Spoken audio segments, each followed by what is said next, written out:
Buenos días, doctor. Buenos días, compañeros. Nosotros somos del grupo B y a continuación vamos a presentar el tema generalidades del esqueleto y huesos del neurocráneo.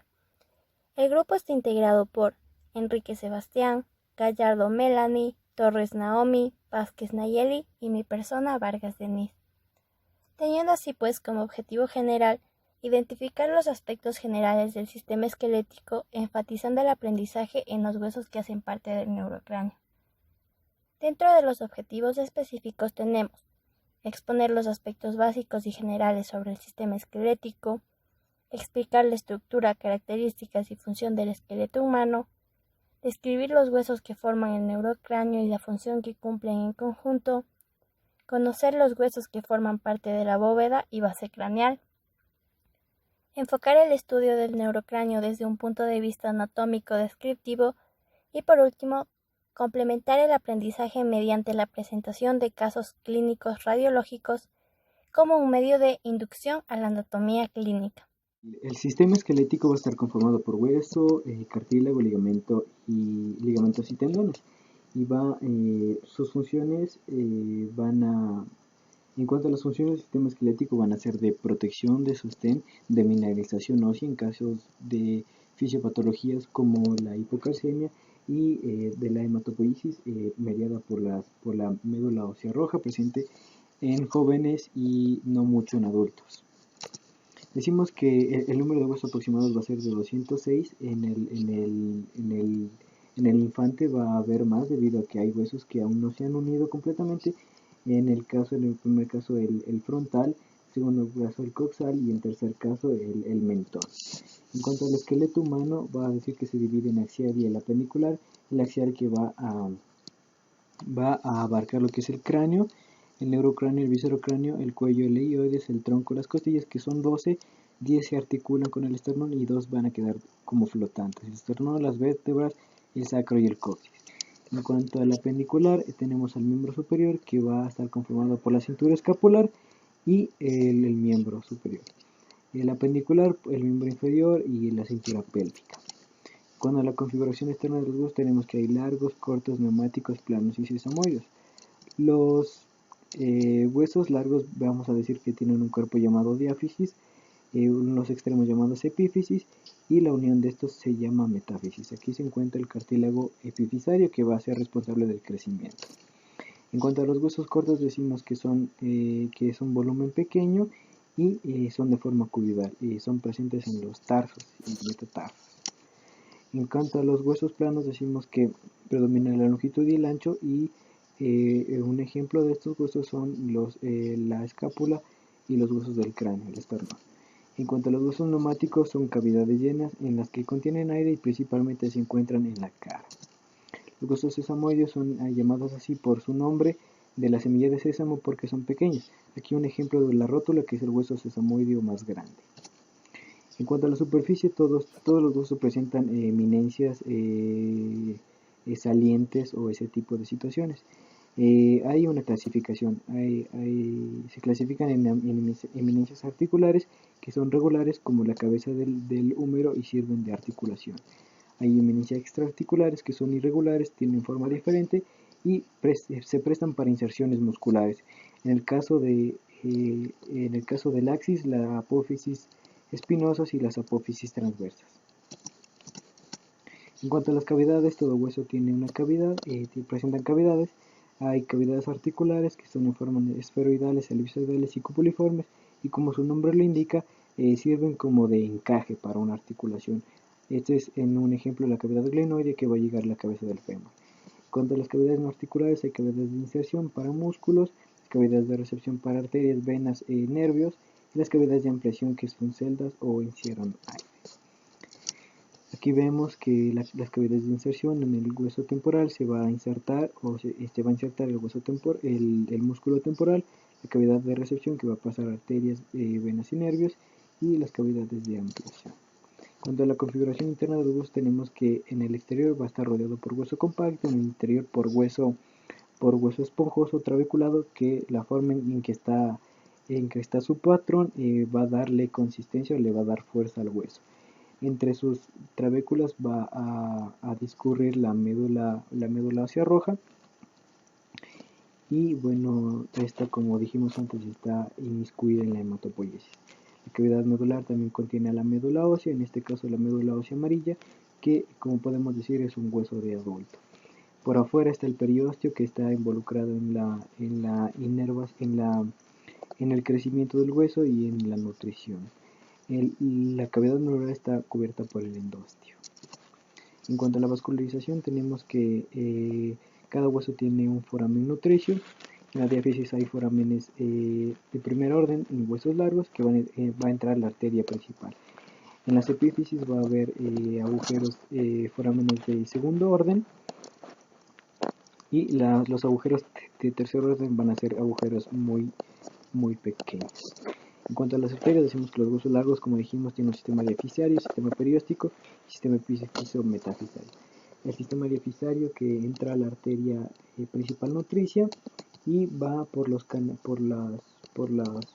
sistemas de Havers y se va a mezclar con las demás arterias. Van a hacer una anastomosis de arterias con la médula. El sistema perióstico, que como dijimos tiene una red de vasos muy extensa, y esta va a entrar por forámenes de tercer orden. El sistema epífiso-metafisario tiene diversos orígenes: epifisario, metafisario o de articulación o músculo tendinoso. Los huesos planos tienen sistemas de arteria perióstica que entran por forámenes de segundo y tercer orden. Las arterias orificiales entran por orificios de mayor calibre. Y los huesos cortos tienen el mismo mecanismo. En cuanto a las venas, decimos que dos venas entran acompañando a la arteria y nacen de los mismos huesos. Los huesos largos nacen de los senos venosos y van hacia el periósteo. Los huesos planos son llamados venas diploicas, y los huesos cortos van a nacer de lagunas que van a emerger al periósteo, acompañando por lo general a una arteria nutricia principal. Estas fibras sensitivas otorgan y son las responsables del dolor óseo. Los nervios que penetran en el hueso proceden de los nervios musculares. El hueso vivo posee una extraordinaria sensibilidad, lo que nos hace capaces de sentir dolor en caso de fracturas o procesos inflamatorios. La osificación y el crecimiento de los huesos. El tejido óseo es una forma de tejido conectivo que se caracteriza por tener una sustancia fundamental rica en sales cálcicas. La osteogénesis tiene periodos fundamentales que deben considerarse. El primero es la preosificación, que se caracteriza por la distensión edematosa en el tejido embrionario y la aparición de una sustancia preósea entre sus fibras colágenas. Luego tenemos la impregnación cálcica, en la que mediante un fenómeno vascular, la sustancia preósea se convierte en oseína. Esta oseína a su vez se une a las sales minerales, fosfatos y carbonatos de calcio impregnados en los espacios conectivos del hueso, formando así un tejido sólido que con el tiempo puede homogeneizarse. Por último tenemos la destrucción ósea, que en el caso del hueso compacto se exterioriza a través de canales centrales, y en el caso del hueso esponjoso se exterioriza o se evidencia a través de las cavidades medulares. Este proceso destructivo depende de la circulación local y también de la acción de los osteoclastos. Luego tenemos la osificación y el crecimiento de un hueso de cartílago, también conocido como osificación endocondral, que consta de las siguientes partes: la aparición del molde cartilaginoso, en donde las células mesenquimatosas se convierten en condroblastos y forman este molde. Luego tenemos el crecimiento del molde cartilaginoso, en la que se produce gracias a la división de los condrocitos. Luego viene la aparición del centro primario de osificación, en donde la mayor parte de cartílago ya se reemplaza por hueso, y también aparece la arteria nutricia. Seguido de esto viene la aparición de la cavidad medular, gracias a que los osteoclastos han destruido el hueso. Después tenemos la aparición del centro secundario de osificación, ubicado en la epífisis del hueso. Por último, existe la formación del cartílago articular y la placa epifisaria, ambos compuestos por cartílago hialino. Luego tenemos la osificación y crecimiento de un hueso de membrana, o también llamado osificación intramembranosa. Primero se da la aparición del centro de osificación, gracias a la matriz osteoide que es secretada por los osteoblastos. Seguido tenemos a la calcificación, debido a que se depositan calcio y otras sales minerales, y la matriz osteoide se calcifica. Después tenemos a la formación de trabéculas, pues la matriz osteoide se diferencia en trabéculas y se fusiona formando ya el hueso esponjoso. Finalmente, existe la formación del periósteo, en donde la mesénquima del hueso periférico se transformará en este periósteo.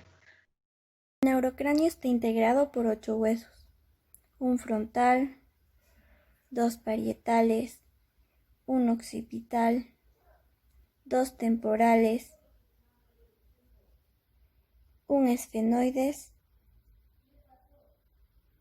y un etmoides. La función principal de los huesos del neurocráneo es sostener y proteger el encéfalo. En el cráneo existen límites entre los huesos que corresponden a las articulaciones inmóviles, también llamadas suturas.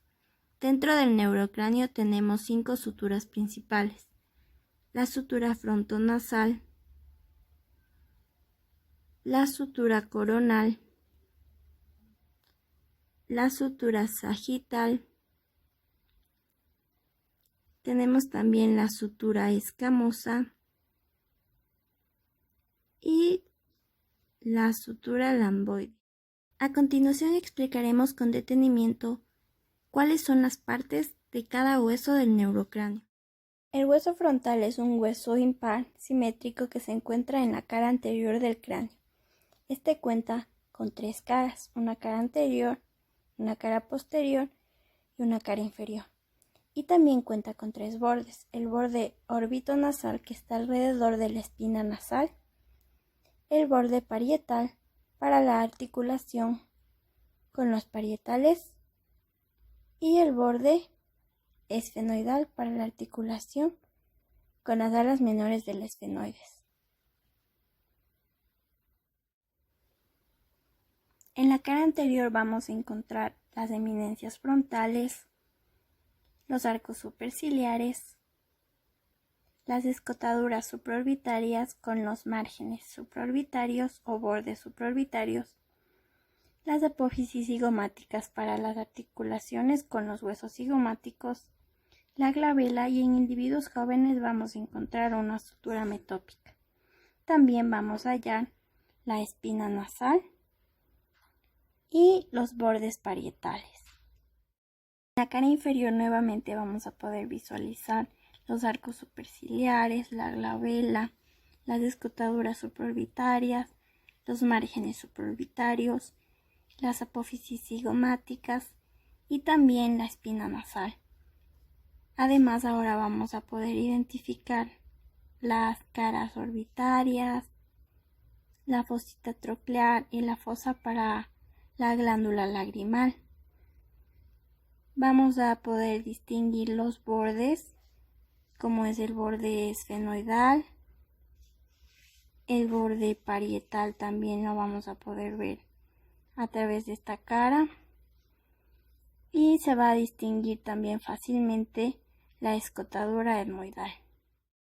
En la cara posterior vamos a poder distinguir el surco del seno sagital superior, la cresta frontal por donde se va a insertar la hoz del cerebro. Debajo de esta va a estar el foramen ciego, por el cual también va a pasar una pequeña porción de la hoz del cerebro.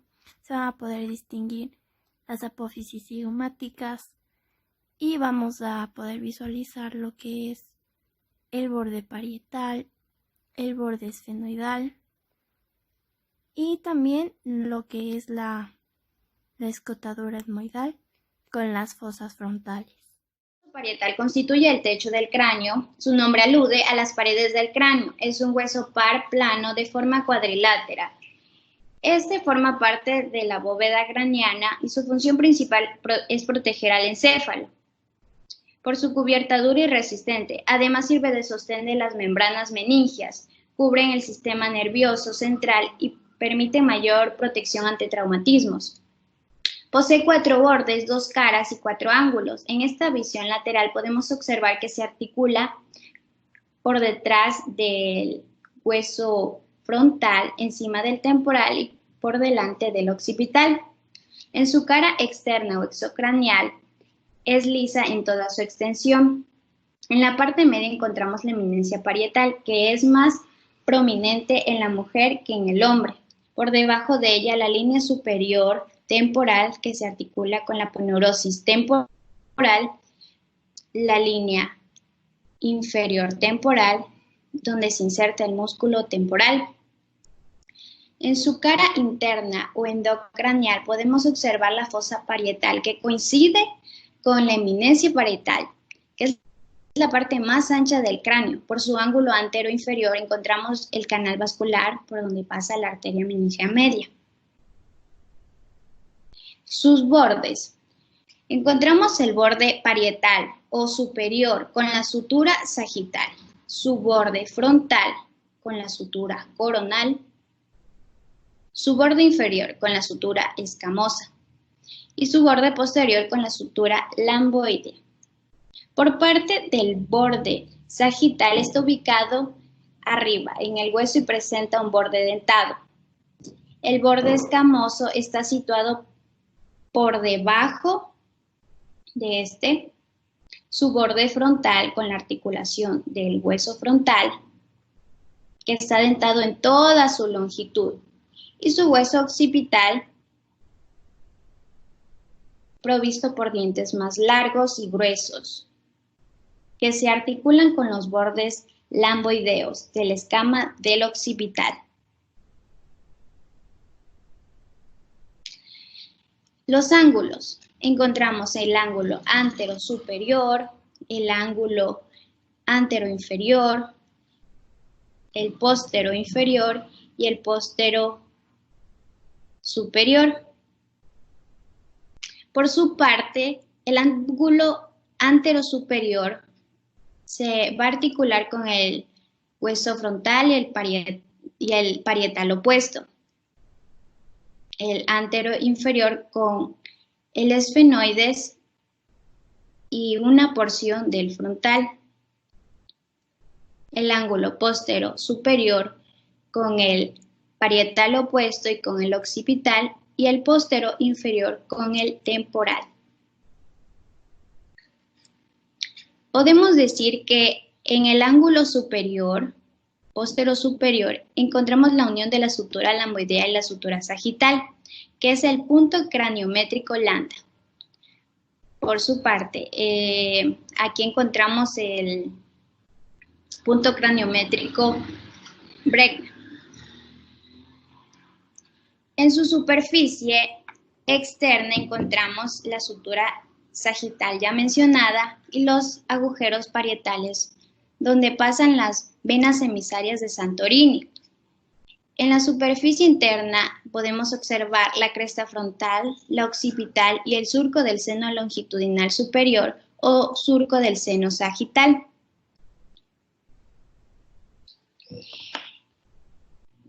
El desarrollo.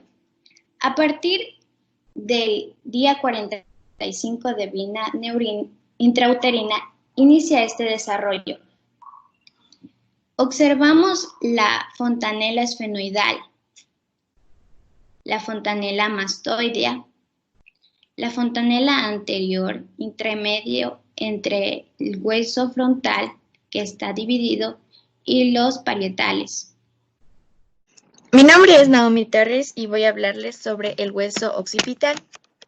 El hueso occipital es un hueso impar, plano, mediano y simétrico. El mismo que descansa sobre la primera vértebra o también llamada atlas. El hueso occipital está compuesto por caras, bordes, ángulos y porciones. Tiene 2 caras, que son la cara inferior o exocraniana, la cara superior o endocraniana. Tiene bordes dos superiores o parietales, los mismos que se van a unir a los huesos parietales por una sutura dentada o también llamada sutura lamboide. Y dos bordes inferiores o temporales que también se van a unir a la porción mastoidea del temporal. Tenemos 4 ángulos, uno superior, un inferior y 2 laterales.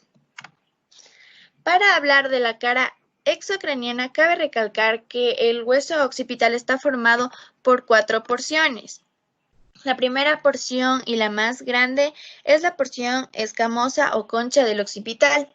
Tenemos también 2 porciones condilias y una porción basilar. Aquí podemos observar el plano occipital, la escama occipital y el borde lamboideo, que ya lo mencioné anteriormente. En la cresta occipital podemos ver que se extiende hacia abajo hasta el agujero occipital y hacia arriba hasta la protuberancia occipital. Esta protuberancia se va a prestar para la inserción del ligamento cervical posterior. Arriba de esta protuberancia occipital se va a encontrar la línea nucal suprema, la misma que por debajo va a haber la línea nucal inferior que va a llegar hasta la apófisis yugular. Esta apófisis va a tener una estrecha relación con la yugular también. La línea curva occipital superior, que podemos ver aquí, la línea curva occipital inferior, que está aquí. Entre estas dos líneas se va a insertar el complexo mayor aquí y en esta parte el oblicuo superior. En la línea curva superior se van a insertar algunos músculos, entre ellos tenemos el esplenio, el trapecio y el esternocleidomastoideo. Mientras que inferiormente a la línea curva occipital inferior va a estar el recto posterior mayor y el recto posterior menor de la cabeza. Aquí también podemos observar la fosita condílea superior, la misma que va a permitir el paso de una vena emisaria y de una arteriola. También tenemos el cóndilo occipital, en el cual se va a articular con las carillas articulares del atlas.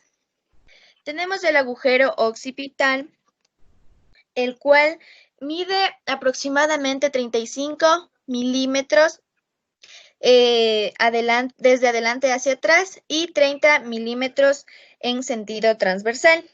Por este agujero va a pasar el bulbo raquídeo, 2 arterias vertebrales, 2 nervios espinales y las raíces ascendentes del hipogloso. Tenemos también la porción basilar, que tiene una forma cuadrilátera, está conformada por 2 caras y 4 bordes. Aquí podemos ver el conducto condilio anterior y el agujero condilio posterior. Ya, para hablar de la cara endocraniana podemos ver 4 fosas occipitales, las mismas que se dividirán de 2 en 2. Las 2 fosas occipitales superiores o también llamadas cerebrales y las 2 fosas occipitales inferiores o también llamadas cerebelosas. En estas se va a estar las eminencias mamilares y también las impresiones digitales. Aquí podemos ver la protuberancia occipital interna o también llamada eminencia cruciforme, donde se va a encontrar la prensa de erófilo, que es la confluencia de todos los senos. También tenemos la cresta occipital externa, que aquí se va a encontrar el os del cerebro. La rama horizontal pertenece al seno longitudinal transverso y la rama vertical pertenece al seno longitudinal superior. También tenemos el surco del seno sigmoideo que presenta la apófisis yugular. Podemos observar aquí también el cóndilo occipital, la porción basilar de la cual ya hablé, la porción lateral o conducto condilio anterior y el borde lamboideo que también se encuentra presente aquí. Gracias.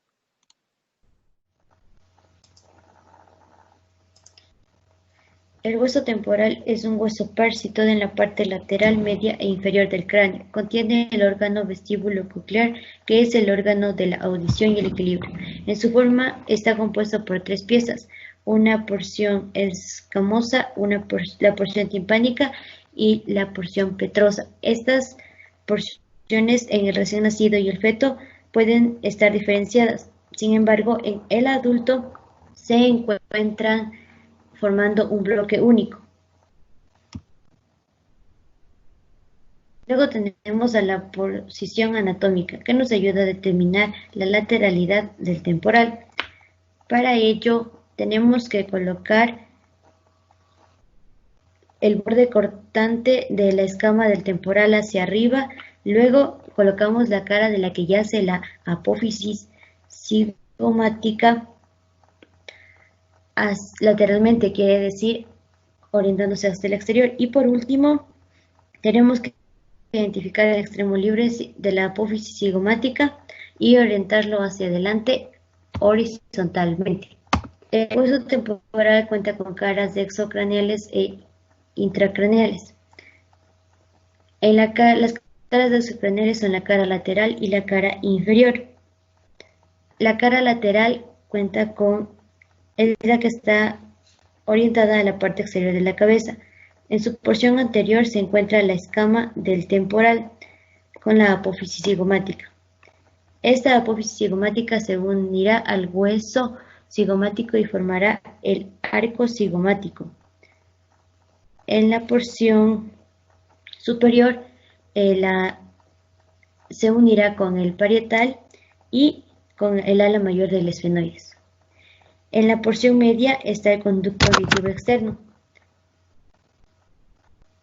Y en la porción posterior encontramos a la apófisis mastoides, con la que se articula hacia el occipital y en la que encontramos el agujero mastoideo, por el que atraviesa la vena emisaria mastoidea.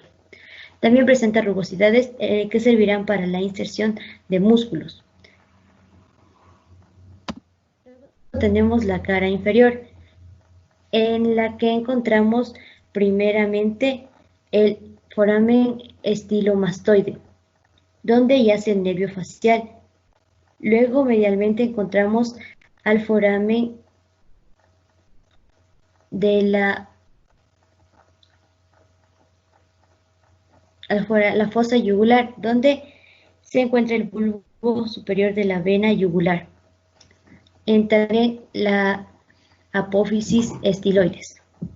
Y más arriba encontramos al conducto externo carotídeo, por el que pasará la arteria carótida interna. Aquí encontramos 3 porciones: la porción petrosa, la porción timpánica y la porción escamosa. Luego, en su cara intracraneal encontramos la porción escamosa, que tiene un borde superior curvo y algo cóncavo. Lo que más sobresale de aquí son los surcos vasculares que pertenecen a la arteria meningea media y a sus ramas. Luego encontramos a la porción petrosa, que estará dividida en 4 partes. En su cara anterior encontramos a la eminencia arcuata y debajo al techo del tímpano.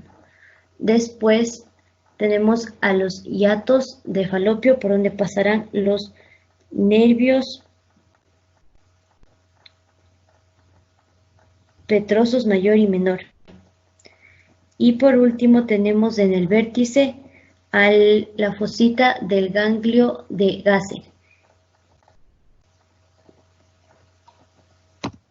En su estructura, el tejido óseo varía en la porción escamosa y en la porción timpánica, donde es delgado. En cambio, existe tejido óseo esponjoso en lo que respecta a las celdillas mastoideas que ocupan la apófisis mastoides y en las celdillas del vértice de la porción petrosa. La anatomía de superficie del temporal consta de 3 partes importantes, que es la apófisis cigomática, misma que es perceptible debajo de la piel. Luego tenemos el conducto auditivo externo óseo, que es perceptible a través del pabellón auricular. Y por último, al apófisis mastoides, que se puede palpar en la parte posterior del pabellón auricular. En lo que respecta a su desarrollo, el proceso de osificación del temporal inicia en 4 porciones diferentes, cuya soldadura a partir del primero a segundo año de edad ya está avanzada, pero no termina sino hasta los 12 años, cuando la apófisis de estiloides se unifica completamente al hueso. La porción escamosa inicia su osificación a partir de la 4ª semana. La porción petrosa inicia su osificación a partir del 4º mes. Y la porción timpánica inicia su osificación a partir del 5º mes. Por último, existen factores que repercuten en la formación del temporal, como son acciones musculares. Un caso es el músculo externo cleidomastoideo, que al ejercer presión sobre la apófisis mastoides puede cambiar su forma. Luego también tenemos al desarrollo del cerebro, que puede repercutir sobre la forma de la escama del temporal. Y por último tenemos al desarrollo del órgano vestíbulo-coclear, que puede modificar el hueso temporal a partir de algún problema con la arteria carótida interna. Bueno, básicamente el hueso esfenoides es un hueso impar, medio simétrico, que se va a articular con todos los huesos del cráneo. Tiene una característica de murciélago. En cuanto a su vista superior, tenemos que está formada por el yugo esfenoidal, que lateralmente se continúa con la cara superior de las alas menores. En cuanto a la parte media, va a presentar el surco prequiasmático, que termina a ambos lados en los conductos ópticos. Por detrás del surco se encuentra una cavidad en donde aloja a la hipófisis. Es la fosa hipofisiaria de la silla turca. En la parte posterior se encuentra el dorso de la silla turca, que presenta un borde superior algo cóncavo, en cuyos extremos se encuentra la apófisis clinoides posterior, y conjuntamente con la apófisis clinoides anterior van a delimitar lo que es la silla turca. En cuanto a la vista inferior, tenemos que en el plano medio se va a presentar el pico esfenoidal, que se va a articular con el vómer, constituyendo el canal esfeno-vomeriano mediano. En cuanto a la cara anterior, tenemos que en la línea mediana se observa la cresta esfenoidal, que se va a articular con el borde posterior de la lámina perpendicular del etmoides. A los lados se van a presentar los senos esfenoidales o las aberturas del seno esfenoidal. En cuanto a la vista posterior, decimos que se articula con la porción, aquí va a llegar la porción basilar del occipital. En cuanto a las vistas laterales, tenemos que en ellas se destacan las alas del esfenoides.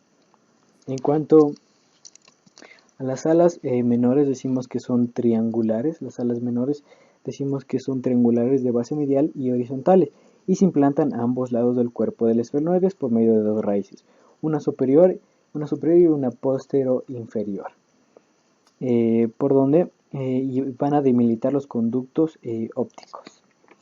Va a tener su cara superior, que se va a encontrar con el encéfalo, y la inferior, que es parte de la bóveda orbitaria. La cara anterior se va a articular con el frontal y el hueso etmoides, y la posterior, la parte libre que separa el cráneo en anterior y en medio. En cuanto a las alas mayores, va a ser de contorno anguloso y fuertemente incurvadas hacia arriba y hacia atrás.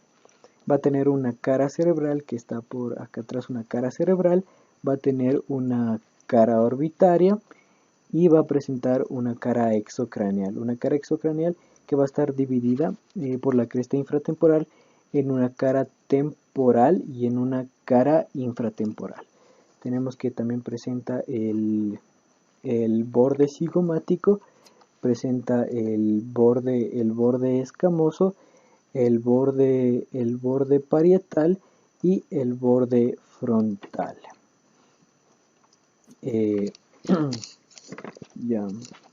En cuanto a las apófisis pterigoides, decimos que se implantan en la cara inferior del cuerpo del esfenoides por medio de dos raíces, una medial y una raíz lateral.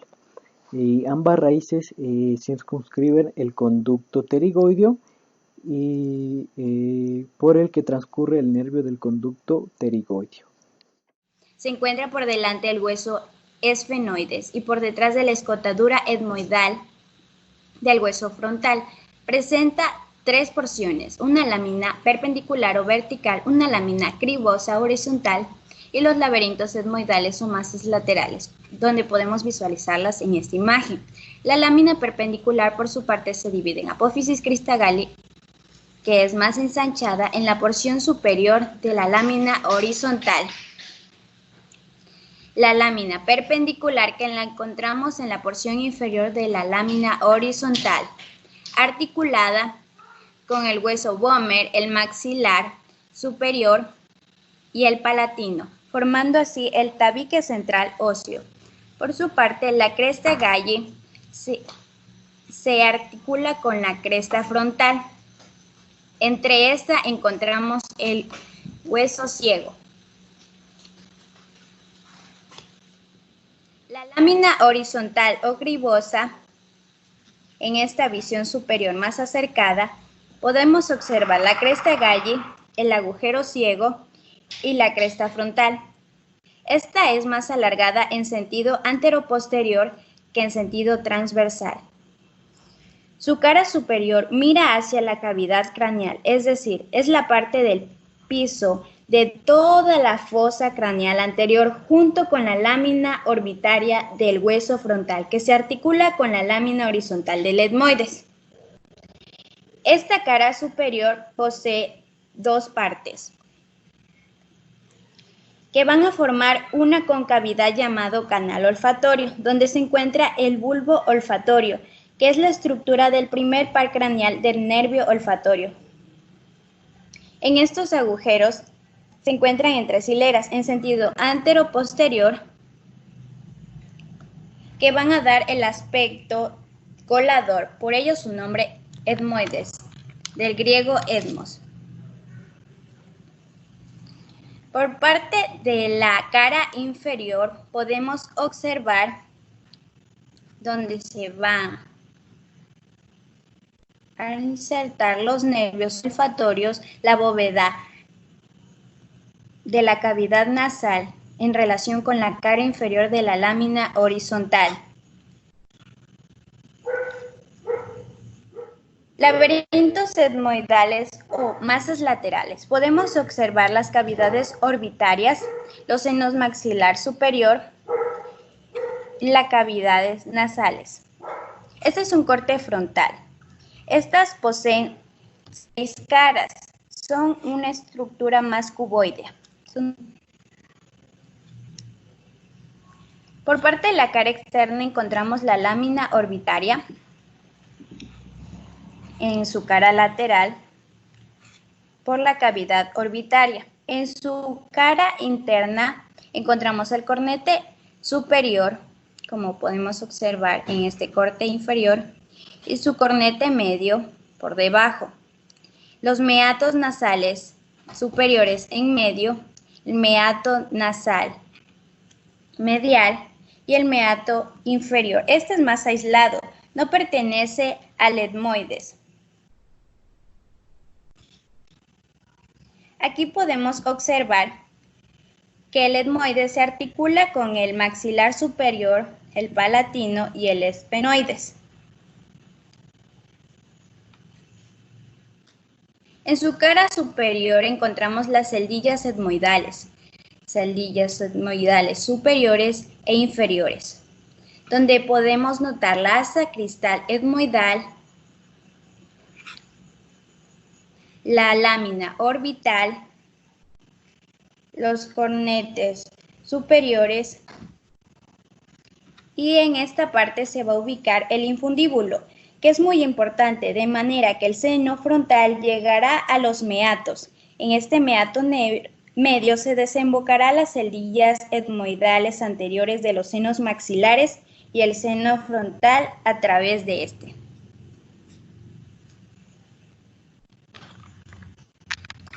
Su cara inferior podemos observar el cornete medio, el meato nasal medio y la apófisis unciforme. En esta imagen de la cara inferior observamos el cornete medio, la apófisis unciforme, la lámina cribosa y la lámina perpendicular. La apófisis unciforme es una estructura que se encuentra en la cara inferior de esta masa lateral.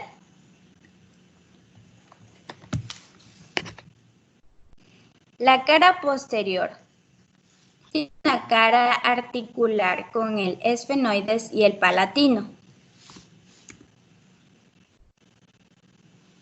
La cara anterior tiene una cara articular con el lagrimal. Y podemos observar aquí también la apófisis cristagalla, su cara anterior, la hendidura etmoidal, el agujero etmoidal, las semiceldillas etmoidales, el conducto etmoidal anterior, el canal olfatorio y el cornete medio. El primer caso es una sinusitis esfenoidal erosiva asintomática. Paciente masculino, 39 años de edad, con antecedentes de alergia a la penicilina y trastorno bipolar en tratamiento psiquiátrico. Actualmente estable. Es remitido a nuestro servicio por hallazgo casual de lesión esfenoidal en tomografía computarizada de seguimiento por servicio de psiquiatría, sin referir alguna sintomatología. Al ingreso, el paciente asintomático. Se realiza endoscopía nasal, tomografía computarizada, resonancia magnética, informado de lesión que ocupa seno esfenoidal con expansión y destrucción ósea de suelo esfenoidal, clivus y área de silla turca, concluyendo patología inflamatoria versus tumoración maligna, planteándose en cirugía endoscópica nasosinusal. Se realiza maxiloedmoidectomía bilateral con resección de cabeza, cornetes medio y un tercio posterior de Bomer. Se comunican todas las celdas etmoidales y apertura esfenoidal amplia visualizando material purulento que se extiende hasta el clivus. Compatible con sinusitis del cual se toma cultivo, observándose también erosión ósea alrededor de la arteria carótida interna izquierda, dejándola desdicente. En la figura 4 se aprecia visión de la amplia apertura del seno esfenoidal. El postoperatorio cursa sin ninguna complicación. El cultivo fue positivo para Propionibacterium agnes. Se pautan antibióticos intravenosos, clindamicina y gentamicina, tratamiento con el cual el paciente evoluciona favorablemente y es dado de alta. El seguimiento al mes y a los 4 meses postoperatorio es favorable. Y aquí podemos ver las imágenes de la apertura del seno esfenoidal izquierdo, donde se visualiza la arteria carótida interna izquierda desdicente. Y también la apertura amplia del seno esfenoidal.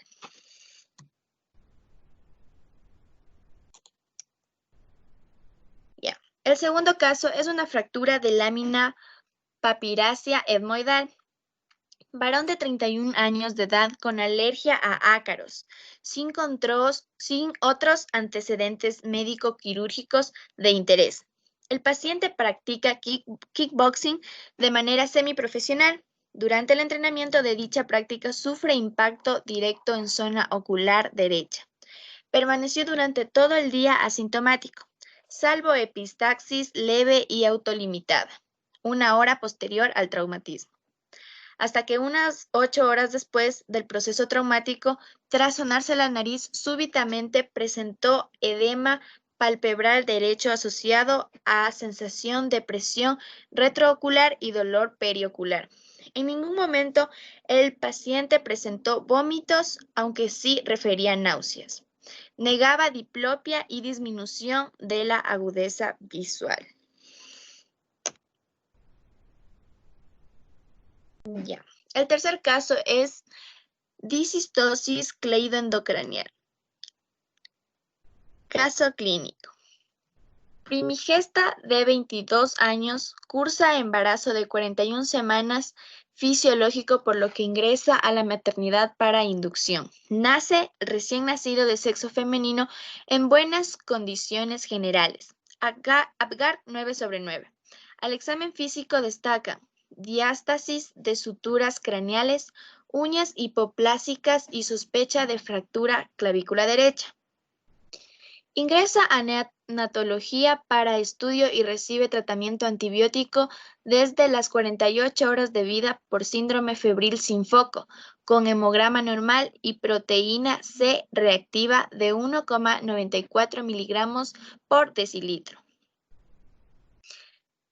Clínicamente responde adecuadamente al tratamiento antibiótico por 7 días, con normalización de exámenes hematológicos y hemocultivos negativos. Durante hospitalización se realiza ecografía encefálica que muestra solo megacisterna magna.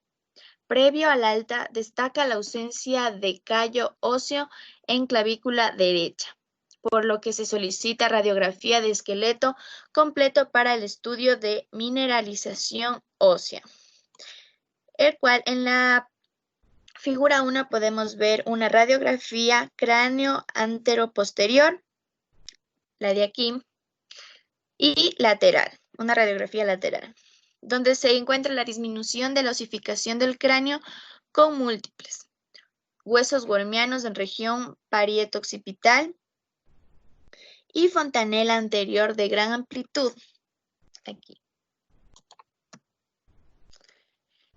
En las otras radiografías encontramos la cintura escapular, que tiene ausencia total de clavículas, escápulas de aspecto diplásico. Aquí. En la figura 3, en la radiografía de pelvis, podemos ver la falta de osificación de las ramas púbicas, retardo en la osificación de los huesos isquiáticos y los cuellos femorales, alas ilíacas pequeñas con disminución de sus diámetros transversales. Conclusión radiológica. Hallazgos compatibles con disistosis cleidocraneal. Diagnóstico: disistosis cleidocraneal. La disistosis cleidocraneal es un trastorno congénito poco frecuente que sigue un patrón de herencia autosómico dominante con expresividad variable. Clínicamente se caracteriza por agenesia y disgenesia clavicular, tórax acampanado, fontanelas amplias, retraso o ausencia en la osificación de las ramas del pubis e hipoplasia de las alas ilíacas. La erupción dental en el periodo lactante es de aparición tardía, al igual que la erupción de la dentición definitiva. La dislocación de hombros y la artrosis en el adulto son las complicaciones descritas. No existe un tratamiento específico para esta patología. Y aquí en la radiografía de la mano podemos ver hipoplasia de las falanges distales. Aquí. Gracias.